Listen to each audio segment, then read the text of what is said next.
Jekk tridu taħdmu, tinvestu u tiżviluppaw proġetti blockchain, ikkunsidraw Malta bħala kwartieri tagħkom.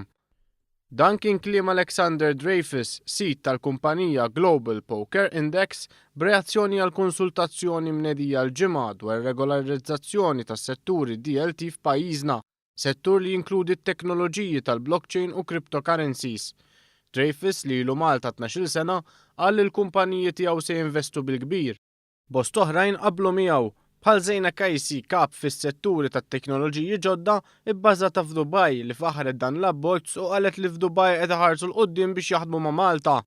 Il-kap eżekuttiv u uffiċjal teknoloġiku prinċipali tal-kumpanija VME, Steve Gill, ukoll saħaq li din se toħloq għadd ta' xogħlijiet interessanti f'pajjiżna għall kumpanija tiegħu u startups. F'kollegament telefoniku, l-avukat Dr. Jingawċi spjega li l-konsultazzjoni fuq l-abbozzi importanti ferm, hekk kif pajjiżna se jkun l-ewwel wieħed li joffri qafas ta' regoli daqshekk miftuħa f'dan is-settur. L-abbozz effettivament wara l-konsultazzjoni ħajkrea qafas fuq il-blockchain għax fuq il-blockchain bħalissa m'hemm xejn. U dik hija l-element innovattiv li ħajkonna f'dal pajjiż. Fuq blockchain bħalissa fl-ebda pajjiż ma' xejn neħħi pajjiż wieħed li għallaqa ta' vera b'mod jiġifieri marġinali.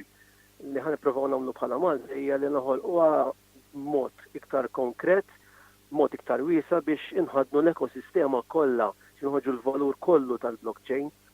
Gawċi saħaq li reputazzjoni li Malta bdiet tibni f'dan is-settur fl-aħħar snin kompla jgħin biex iżid l-istennija minn bosta persuni li jaħdmu fis-settur minn madwar id-dinja. Kien hemm mistennija issa li wara da aktar u iktar wara li l-gvern kien inklinat u kien ġaqal li ismaħna we are looking at a wider picture qed naraw blockchain bħala xi ħaġa as a foundational technology. Rridu naraw ġifieri li din ħadnu b'mod konkret.